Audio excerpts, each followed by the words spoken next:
Olá, eu sou o jornalista Claudemir Quick News e aqui o beiço do quiabo tem sabor da berinjela. Estamos entrando no ar para mais um programa da série Flagrante da Notícia, aqui pela VV8, canal 8 da NET e também em todas as nossas plataformas digitais. Gente, vamos falar do primeiro caso. Você já está vendo na tela, aqui na nossa TV, o casal, que não é mais casal. Você está vendo a deputada Flor de Lis e do lado dela, o esposo, o falecido Anderson. O que acontece? Essa história ainda está em imbróglio. Por quê? Olha, a Polícia Civil do Rio de Janeiro finaliza a primeira fase das investigações. E nesta primeira fase, a polícia concluiu que quem tirou a vida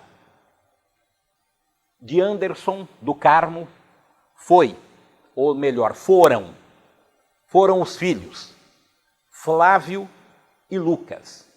Tanto é que eles foram indiciados. Agora você me pergunta, mas vai parar por aí? Não, não vai parar por aí. E uma outra coisa, você deve estar me perguntando, nossa, mas até agora, isso descobriram no início.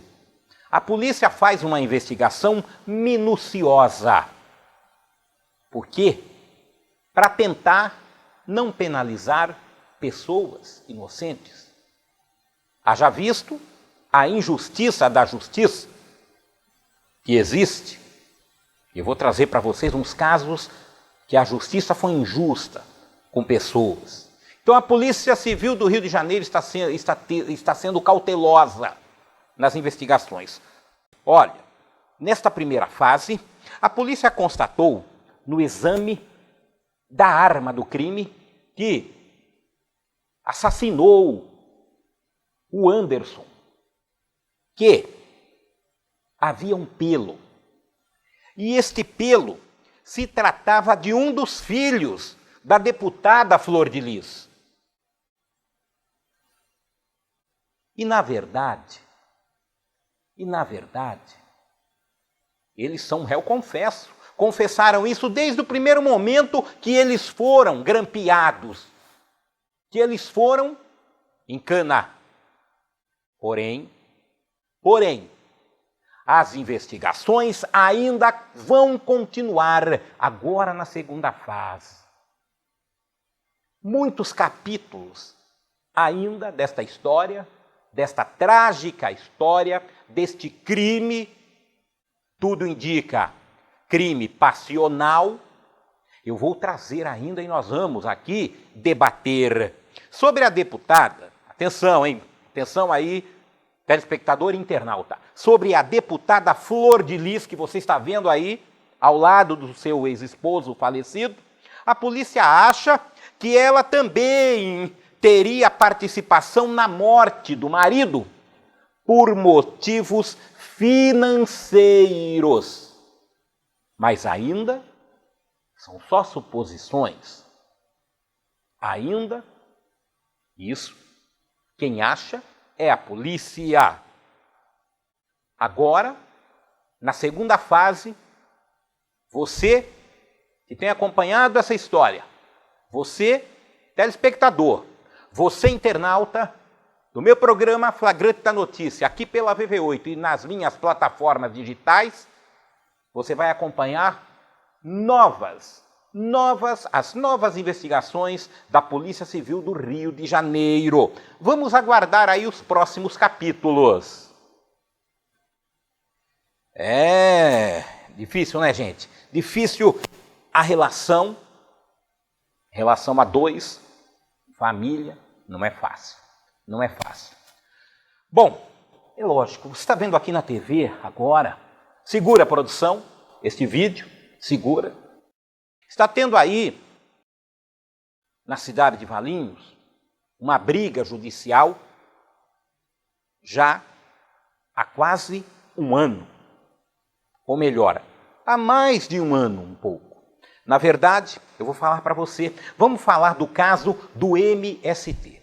Esse vídeo que você vai assistir daqui a pouquinho, quando houve aí a invasão do Sem Terra, lá na estrada do Jequitibás, eu estive com a minha produção, com a minha equipe, há um ano atrás, e eu entrevistei o responsável pela área, pela população, o responsável pelo MST, Marielle vive em Valinhos. Você vai acompanhar daqui a pouquinho. O que acontece?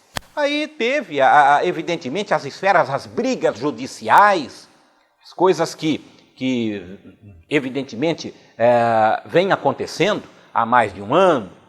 E você sabe, recentemente houve aí até uma morte ali no acampamento. Uma morte de uma pessoa, porque eles estavam fazendo,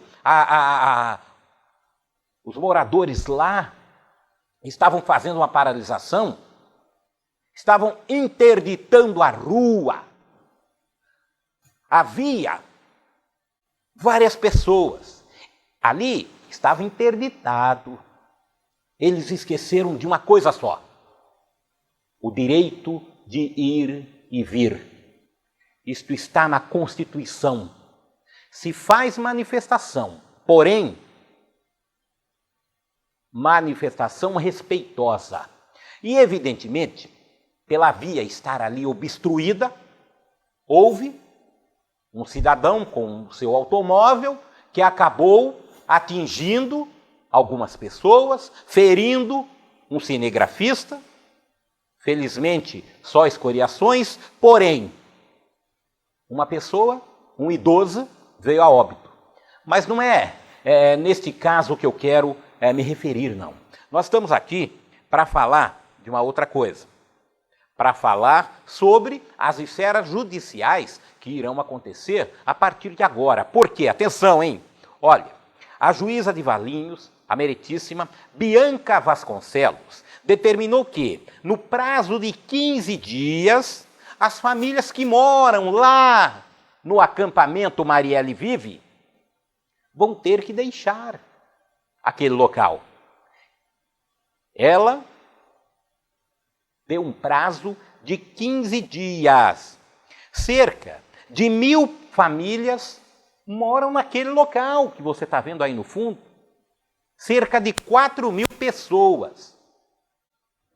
Eles moram lá na fazenda que fica na estrada do Jequitibás. Desde quando? Do dia 14 de abril de 2018. E a juíza ainda foi clara. Se houver descumprimento da ordem, a magistrada afirmou que uma reintegração deverá ser executada. Bom, primeiro eu quero dizer aqui, eu vi muitos comentários, muitas escritas nas redes sociais, principalmente de legisladores da cidade de Valinhos. Vereadores, pelo amor de Deus, vamos ser claros, vocês como fiscalizador do povo, têm que passar a informação correta para a população. Começaram a falar, escrever aí, olha, alguns textos.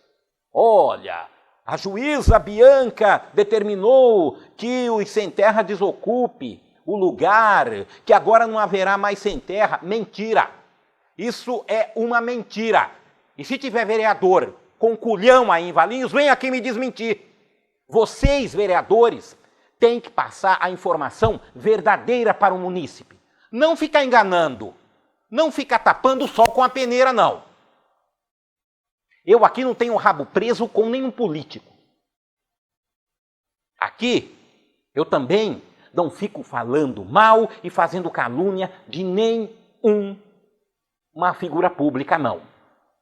Aqui eu falo a verdade, porque o público que está aí me assistindo tem o meu respeito, tem a minha admiração e, principalmente, confia no grupo Quick News e também na VV8, Canal 8 da NET. Aqui a gente não inventa notícia. Agora, legisladores de Valinhos, vocês estão mentindo para a população.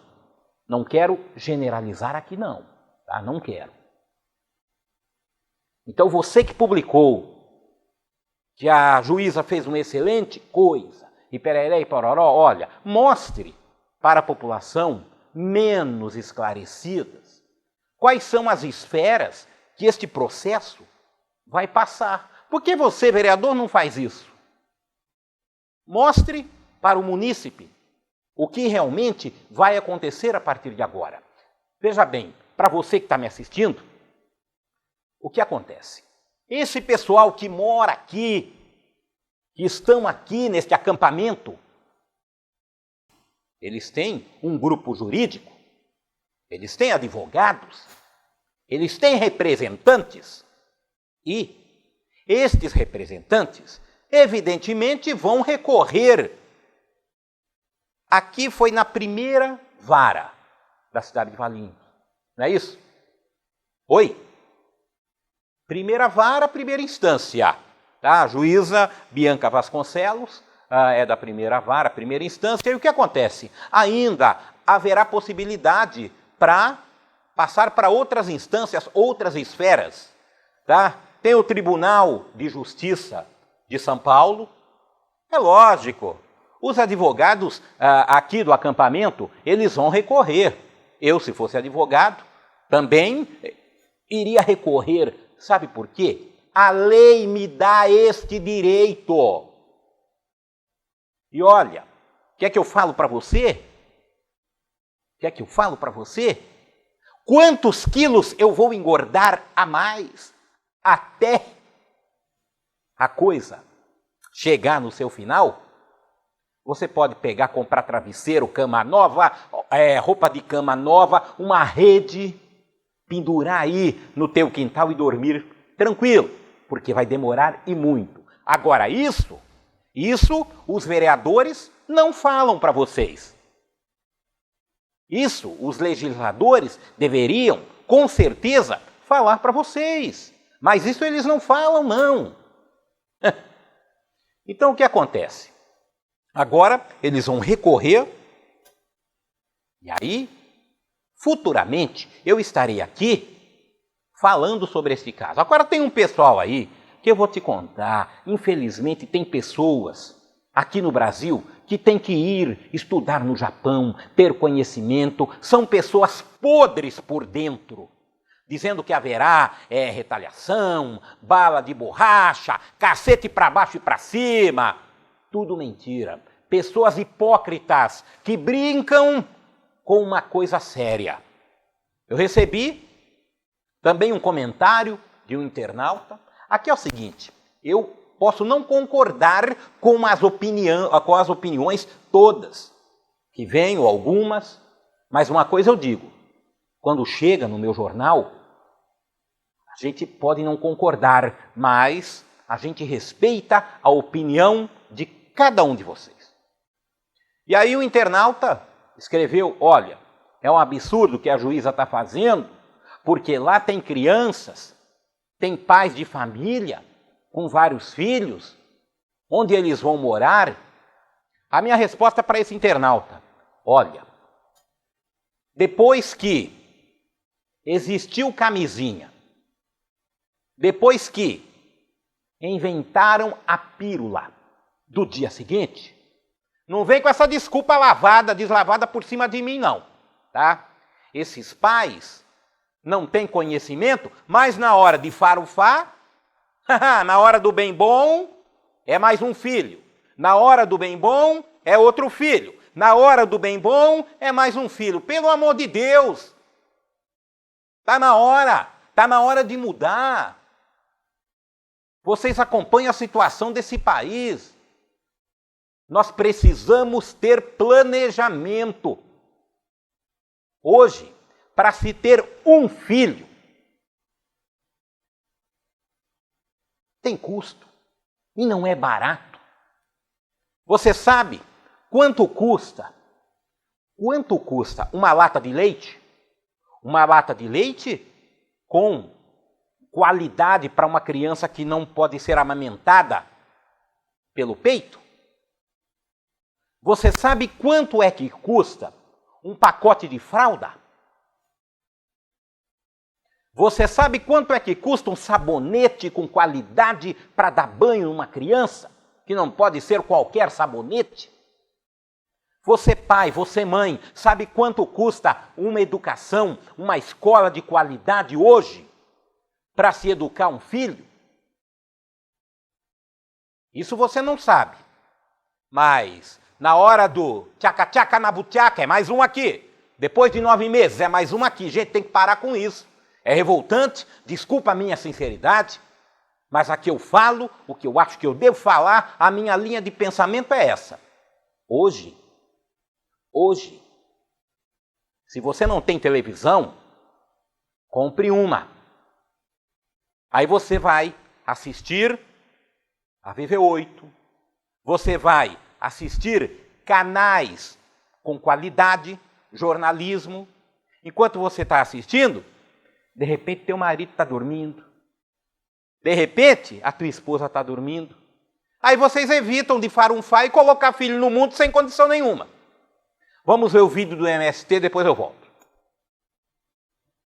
Diretamente do jornal Quick News. Gente, eu estou em Valinhos, aqui, a câmera mostra, aqui no MST, olha, em Valinhos. Eu estou aqui com o Márcio, ele que é um dos organizadores do movimento, né, os acampados que estão aqui, e nós vamos falar um pouquinho com ele. Câmera nele, fala um pouquinho alto. Tudo bem, Márcio? Tudo bem. Márcio, eu vim falar com você.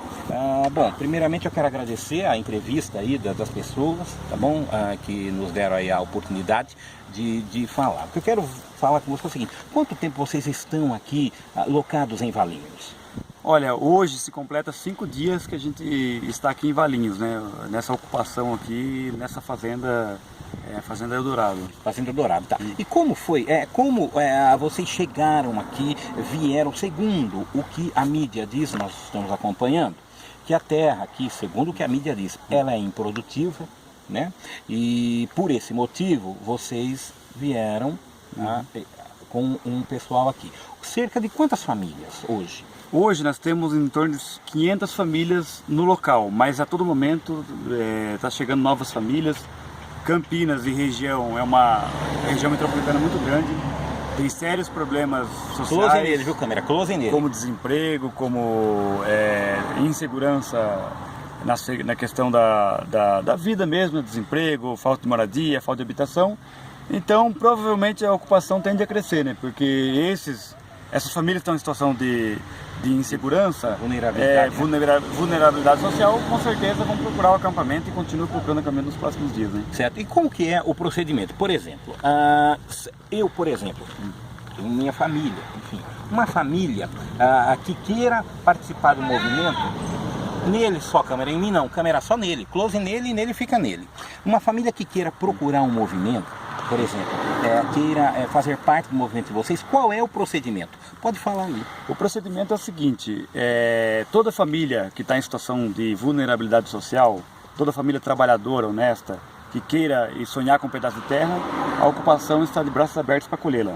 Agora, pessoas que vêm no sentido de querer, digamos assim, deturpar a nossa ocupação, não será bem-vinda. Tá. Ô Márcio, deixa eu perguntar, vocês fazem uma triagem, segundo dizem, isso é como diz, agora para mim, câmera, diz Rádio Peão, nada oficial, mas eu vou perguntar o que você tem vontade de perguntar e às vezes não tem oportunidade e não consegue. Close nele de novo, câmera, mais perto.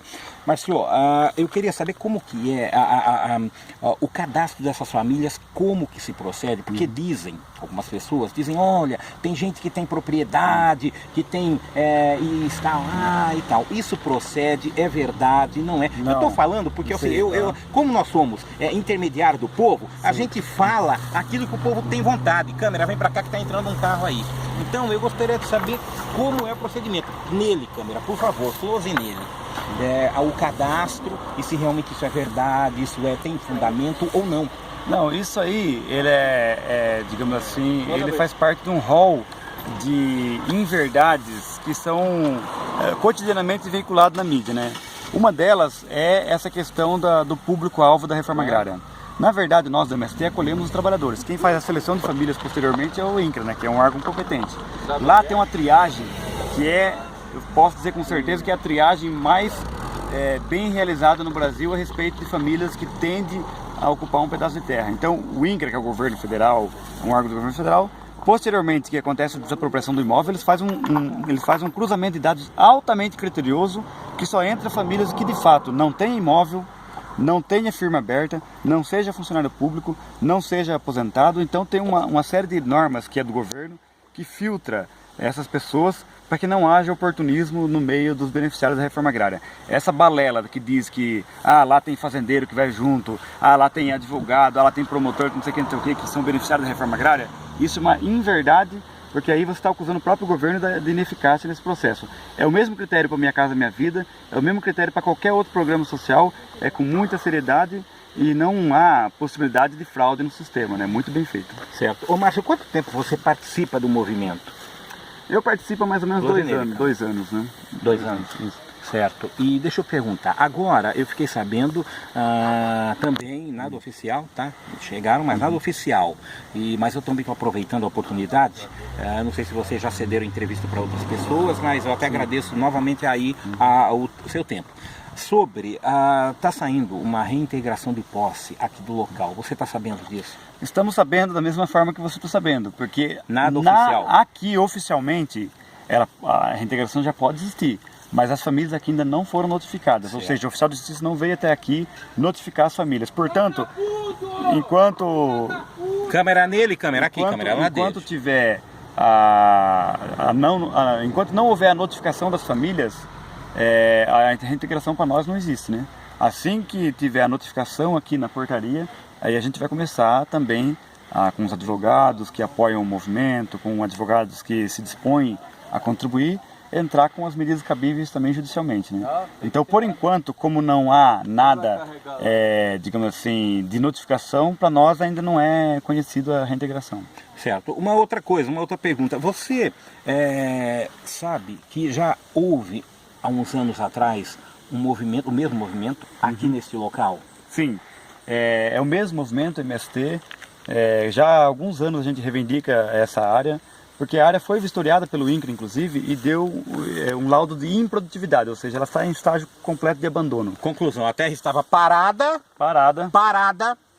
Segundo aqui, o INCRA, a terra estava parada há tempos. Isso não é nós que estamos dizendo. O próprio laudo do INCRA atesta a improdutividade. Inclusive na própria liminar de reintegração de posse, que já está correndo boato por aí, a juíza reconhece que não há que há a posse, mas não se discute improdutividade. Ou seja, ela fala, não, produtividade e improdutividade nós não vamos discutir aqui, nós vamos discutir aqui a posse.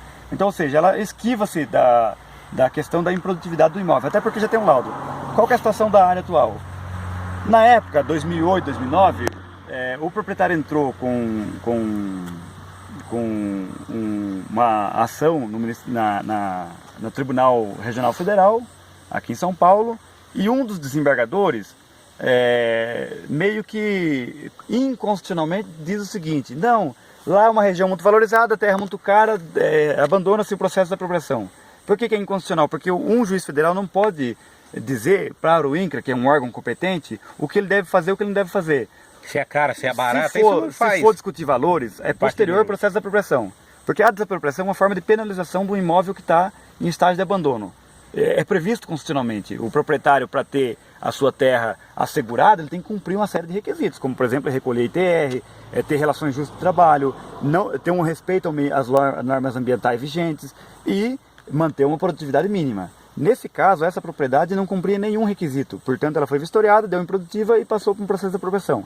Só que os advogados do proprietário entraram com uma ação no Tribunal Regional Federal e um desembargador, de forma aleatória, de forma monocrática, concedeu uma liminar muito fajuta que está parado até hoje o processo de desapropriação. Mas o INCRA já está recorrendo, inclusive depois dessa nossa atividade aqui, o INCRA começou a movimentar novamente e estamos marcando uma audiência articulada por alguns deputados com o desembargador para ver se resolve o problema de andamento do processo. Certo. Uma outra pergunta, algum algum dos proprietários da terra estiveram aqui pessoalmente falando com vocês? Eles não, mas teve representantes. E aqui, como a gente está conversando com você, a gente conversa com todo mundo. Vocês viram que alguns carros então, passam, eu queria perguntar para você sobre tentando criar problema, e a gente ignora, para não ter problema, que o nosso movimento é pacífico. Né? Na verdade, vem para mim, na verdade é que o movimento é pacífico, ó, pessoal, câmera, abre mais, vem, mostra, ó, o pessoal tá aqui, entendeu? Quando eu cheguei, me recebeu o Luiz, né, Luiz? Me recebeu bem, com educação, até tomei água, ele me serviu água. Então, isso para não deturpar as coisas que falam. Às vezes você, internauta, que não conhece o movimento, se quiser até vir aqui, não tem problema nenhum, entendeu? Venha e dê uma olhada. Nós estamos perguntando o que você gostaria de perguntar. E deixa eu perguntar, o órgão público, o que... Câmera nele, por favor, agora. O que o órgão público fala sobre isso? Eu vi também um vídeo do executivo, do prefeito, que esteve aqui, vi algumas viaturas de polícia. Eu acho que foi já na entrada, né? Na entrada. O que o órgão público, qual a opinião do órgão público em relação a esse movimento de vocês? O que eles falaram? Olha, a posição do prefeito foi uma posição contrária à ocupação. Mas no quesito reforma agrária, o prefeito não tem interferência constitucional nenhuma. A reforma agrária é objeto do INCRA, que é um Instituto Nacional do Executivo Nacional. O prefeito ele pode dar suas opiniões públicas, ele pode dar suas opiniões políticas, ele pode ser contra ou a favor, mas ele não pode impedir que no seu município, no município sob sua gestão, tenha uma ocupação de terra. Até porque é legítimo e reconhecido constitucionalmente também as ocupações como um espaço legítimo de reivindicação de direitos. Já teve várias vezes em julgamento no STF sobre a inconstitucionalidade das ocupações, que eles chamam de invasões, entre aspas, né? E toda vez o STF reconhece a ocupação como uma forma legítima de reivindicar o direito da reforma agrária. Portanto, as demais opiniões são opiniões políticas que respeitamos, e assim como tem muitas posições a favor também. A quantidade de cidadãos de Valinhos que transitaram nos últimos dias aqui e adentraram a nossa ocupação para conhecer é gratificante. Teve uma aceitação enorme da população de Valinhos. Não podemos dizer que Valinhos rechaça a ocupação de maneira alguma, porque a solidariedade que os valinhenses estão tendo com a ocupação é enorme. Desde trazer doações, água, comida, alimentação, cobertor, até vir prestar solidariedade mesmo e dizer o seguinte, ó, Valinhos é uma cidade que está cercada por grandes condomínios. Valinhos é uma cidade que está sendo loteada toda a sua área rural para condomínios fechados, e nesse sentido a reforma agrária ela é bem-vinda porque vai minimamente manter o domínio público sobre a terra, ao invés de privatizar como eles estão pretendendo. Então, a população de Valinhos rechaça, inclusive, essas obras de condomínio que estão sendo tocadas aqui na região, porque no entendimento deles priva o direito deles de transitar no município, cria territórios fechados que não têm acesso, um acesso restrito e assim por diante. Então é uma privatização da terra, da circulação das pessoas, da natureza, da água, assim por diante. E todo o apoio que tem vindo, vem no sentido seguinte, ó, vocês estão fazendo um favor aqui em Valinhos, porque essa área que nós estamos ocupando, ela está na rota de instalação de grandes condomínios. Nesse sentido, digamos assim, a reforma agrária, ela seria um efeito contrário, ela seria uma antítese dos condomínios. Tá, mas no caso, se vocês realmente tomarem posse, as famílias que vão se beneficiar, são famílias do município ou são famílias de outros lugares? Olha, a reforma agrária em si, ela não exige que seja a população do município. Sendo população brasileira, né, com RG, CPF brasileiro, cidadania brasileira, ela pode ser assentada em qualquer região do território nacional. Isso, qualquer política pública federal, ela independe do município que está sendo instalado. Qual que é a diferença?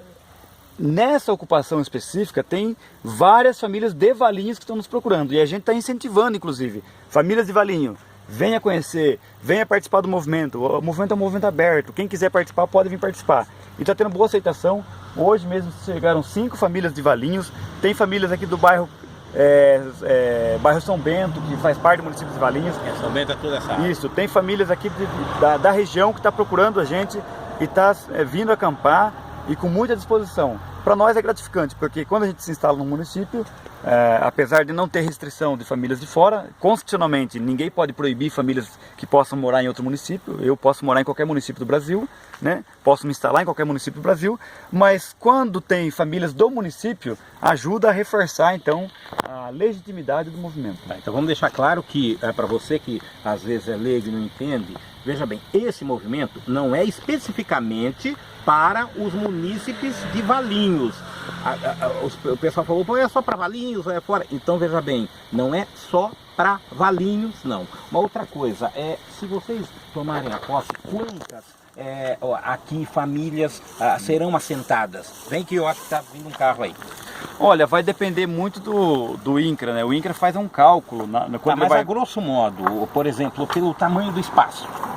Isso vai depender, porque o INCRA faz um cálculo da distância do grande centro, da capacidade de circulação nas vias, da produtividade do imóvel. Por exemplo, um assentamento lá no Mato Grosso, ele tem um tamanho... Câmera nele, foca aqui, câmera, por favor.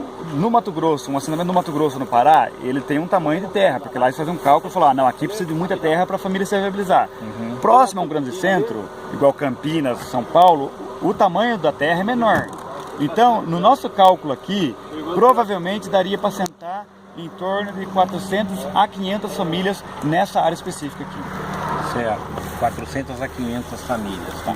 E sobre, nós vamos falar agora um pouquinho, desculpa até, viu, Márcio? Pegar, mas eu quero aproveitar mesmo, perguntar o que o internauta tem vontade, porque nós estamos aqui, a gente faz a ponte. Sobre tratamentos pluviais, sobre água, canalação de esgoto, asfalto, energia elétrica, condições sociáveis, principalmente para todos, inclusive para as crianças. Como que se fica isso? Vendo hoje a dificuldade até do órgão público, isso de Valinhos, a respeito de água, que tem bairros que não chegam à água, etc. e tal. O que você pensa ou o grupo pensa sobre este problema? Porque é um problema, né? Vamos falar que isso é um problema. A gente, logo de início que a gente entrou aqui, a gente já tinha conhecimento de que a Serra dos Cocais, ela responde por 45% do abastecimento de água do município de Valinhos. Inclusive tem mananciais aqui. Tem mananciais. Muitos mananciais. Muitos mananciais. Qual que e o movimento é um dos pioneiros no Brasil nesse sentido. O MST, por exemplo, defende, inclusive, um outro modelo de agricultura, que não é da agricultura intensiva, cheia de agrotóxicos, assim por diante. Então, desde que a gente entrou aqui na área, a gente já fez um mapeamento onde está os divisores de água aqui na serra, e constatamos que nessa parte do acampamento de cá, ela não é um divisor de água que, digamos assim, que abastece Valinhos. Então a gente instalou o acampamento para cá. A outra parte da serra é exatamente onde estão os mananciais em direção a Valinhos. Então a gente evitou de montar barracas por lá, a gente estamos cuidando do meio ambiente como poucos cuidam. Desde a coleta de lixo, a gente tem aqui um programa que todo momento que sai um carro daqui para ir para a cidade, a gente recolhe o lixo, bota no porta-mala e entrega numa coleta de lixo. A água que está vindo aqui é tudo água de doação, a gente não furou nenhum poço, ou seja, o nosso tratamento ambiental... Inclusive parou um carro aqui agora, uma senhora, até foi mal educada, câmera para mim. Uma senhora saiu daqui, mal educada, fui fazer uma pergunta para ela foi grossa comigo, tá gravado. Mal educada, ela disse assim, ela trouxe água e ela disse que a filha dela está fazendo parte do movimento. E ela inclusive deixou uns galões de águas aí, né, Luiz? Tal. Então ela infelizmente foi mal educada, não sei porquê, mas foi mal educada. E é por isso que eu estou perguntando em relação ao tratamento social, porque isso é uma questão de estudo também, de projeto. Claro. Não é isso? E nessa situação, o nosso projeto ambiental é muito mais avançado do que o projeto ambiental dos condomínios, por exemplo, que vão impermeabilizar. Por exemplo, o condomínio vai impermeabilizar toda a infiltração de água que vai fazer parte dos mananciais de Valinhos. Entendi. Nós não. A agricultura que a gente defende é uma agricultura baseada nos princípios da agroecologia, antenado com o ecossistema local, antenado com o bioma local, com o microbioma local. Então, a gente está propondo, por exemplo, uma agricultura alternativa, agroecológica, com o adensamento da produção em pequena escala, com a diversidade de produção, seja com árvores frutíferas, consorciado com árvores nativas, com leguminosas, enfim. Nós temos no MST um quadro técnico que hoje é de ponta no Brasil e no mundo no quesito agroecologia, na discussão da agroecologia. Inclusive somos reconhecidos pela Unesco, somos reconhecidos pela FAO. O MST hoje é o maior produtor de arroz orgânico da América Latina. Toda a região metropolitana de Porto Alegre está, digamos assim, ela está instalada por assentamentos rurais, e a gente recebeu o selo de qualidade como o maior, digamos assim, zeladores dos mananciais que abastecem Porto Alegre. A gente fez toda uma mudança na matriz produtiva do arroz, e hoje o MST é reconhecido internacionalmente como o maior produtor de arroz orgânicos da América Latina. E praticamente salvamos da contaminação toda a bacia de abastecimento de Porto Alegre. Então, veja, não é pouca coisa. Geralmente se fala na mídia do que o MST é violento, que o MST é vagabundo, baderneiro. Gente, aqui, ó, mas se conhecer...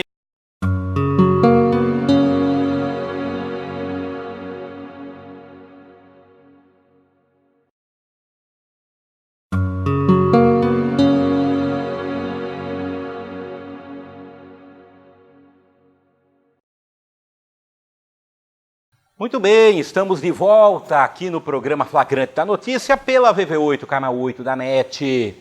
Obrigado a você, internauta, obrigado a você, telespectador, por estar acompanhando os meus conteúdos. Eu sou Claudemir Quick News e aqui o beiço do quiabo tem sabor da berinjela. Você está vendo de fundo agora, vamos falar um pouquinho de um vagabundo, de um assassino, de um sem vergonha, bandido, escroto da sociedade. É como eu digo, você está vendo aqui, olha aqui, na nossa TV. Esse que você está vendo se chama Paulo Cupertino. Aí você deve perguntar, mas quem que é esse aí, Claudemir Quick News? Quando eu disse que eu não deixo passar, aqui a gente não tem esquecimento e não tem mesmo. Eu não vou deixar nada esquecido, porque a sociedade merece uma resposta. Esse vagabundo aqui, ele assassinou duas pessoas indefesas. Se você não se lembra, eu vou relembrar o caso, pincelado, evidentemente. Paulo Cupertino é o nome dele. Ele assassinou o pai e a mãe do ator da novela Chiquititas, Rafael Miguel. Rafael Miguel tinha uma namorada. E num determinado dia, o ator e seus pais foram até a casa da namorada oficializar a união. Segundo informações, Rafael Miguel ia pedir a mão da namorada em casamento. Chegando na frente da casa, quando Rafael Miguel, seu pai e a sua mãe iriam adentrar a residência de Paulo Cupertino, Paulo Cupertino chegou na surdina, bandido covarde, e ali mesmo, na rua, em frente à residência da namorada de Rafael Miguel, Paulo Cupertino disparou. Paulo Cupertino disparou no pai de Rafael Miguel e, em seguida, na mãe de Rafael Miguel. Depois, dando sequência, este vagabundo saiu correndo com rumo ignorado.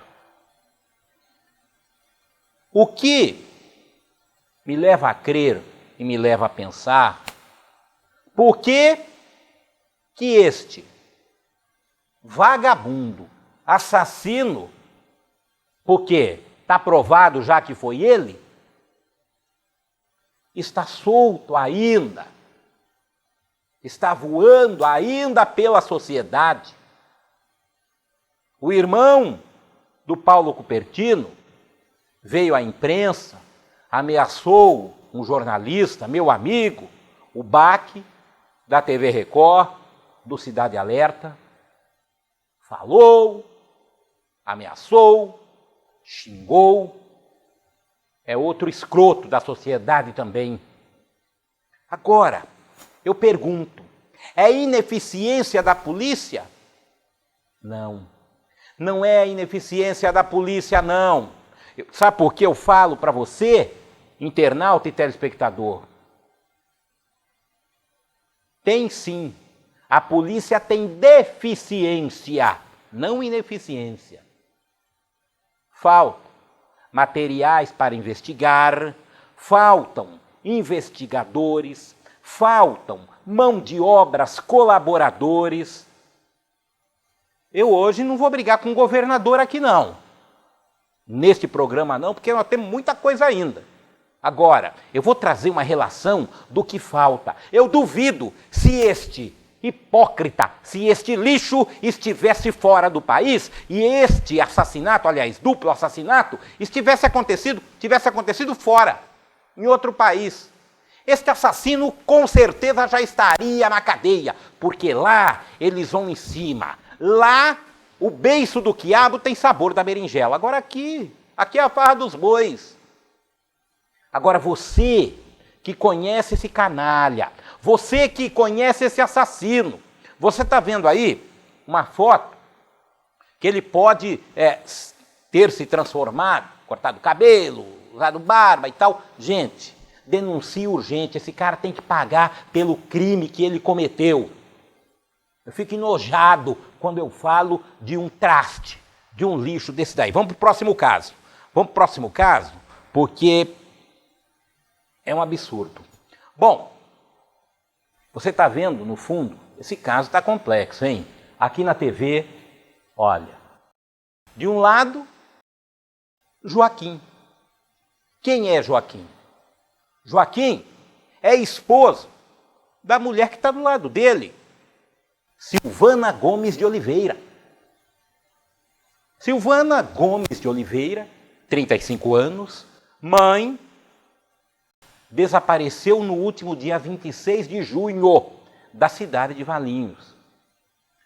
Às 11h20 da manhã, uma câmera de monitoramento de uma empresa filmou Silvana saindo da sua residência e daquele momento até agora não se sabe o paradeiro de Silvana. Começaram as investigações. De início, a polícia chegou até um casal de ciganos em Valinhos. Casal este que extorquiu de Joaquim e de Silvana a quantia de R$23 mil. Isso aqui já está em depoimento, é tudo verdadeiro, segundo informações da própria polícia da cidade de Valinhos. Segundo também informações, disseram que Silvana estaria lá depois que saiu de sua residência.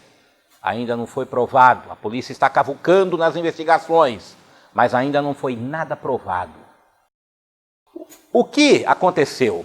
A polícia apreendeu os celulares do casal de cigano e ainda está em investigação para ver se realmente teve algum contato com Silvana no desaparecimento. Porém, várias pessoas foram até o Distrito Policial de Valinhos darem depoimentos. E o que acontece? Silvana tinha 2 celulares. Produção, quanto tempo eu tenho ainda? Porque aí eu vou ter que pincelar isso daqui. Silvana tinha... Obrigado, viu, grande Lucas? Silvana tinha 2 celulares. Um dos celulares até agora está desaparecido, desde o dia do desaparecimento de Silvana. Porém, uma das irmãs de Silvana tinha um outro celular que era de Silvana. Aliás, eu não sei porquê, essa família é complicada também. Por que já não falou no dia que Silvana tinha um outro telefone? Pô, deveria chegar para o chefe dos investigadores, ó, tá aí, esse aqui é o celular da minha irmã. Por que fica enrolando? Porque quanto mais demora para se chegar evidências, mais demora para o fato, para o caso ser esclarecido. A polícia não tem bola de cristal.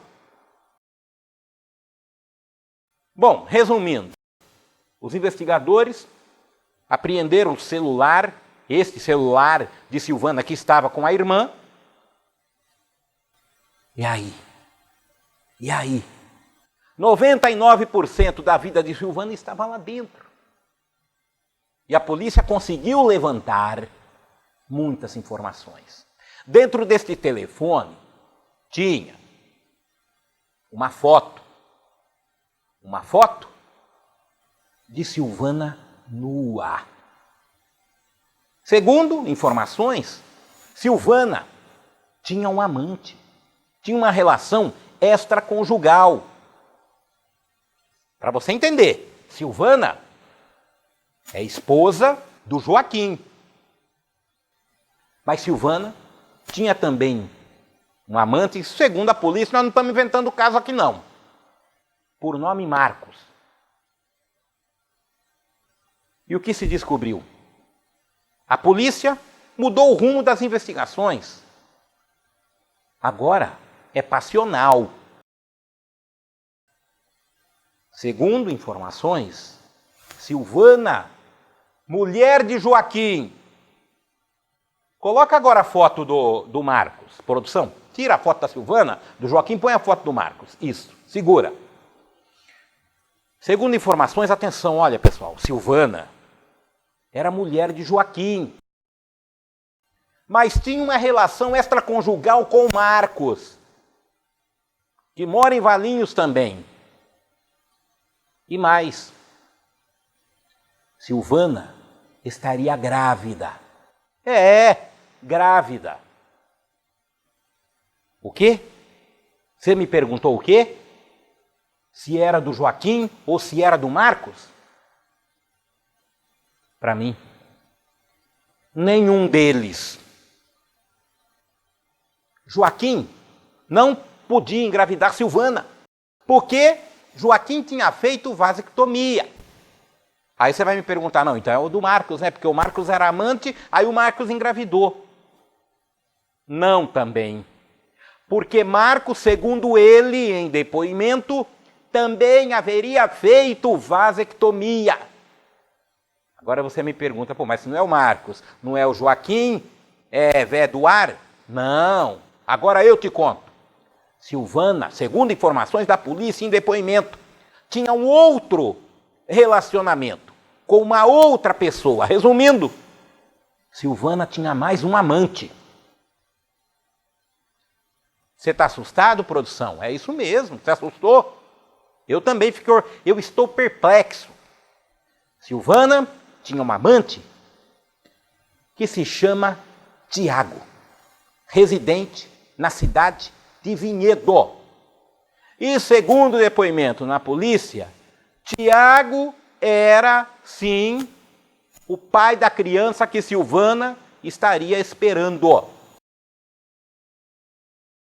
Porém, Tiago foi chamado, deu depoimento, e a polícia descarta a possibilidade de Tiago ter o envolvimento com o desaparecimento de Silvana. Tiago disse que sim, Silvana haveria dito que ele seria o pai da criança que ela estaria esperando.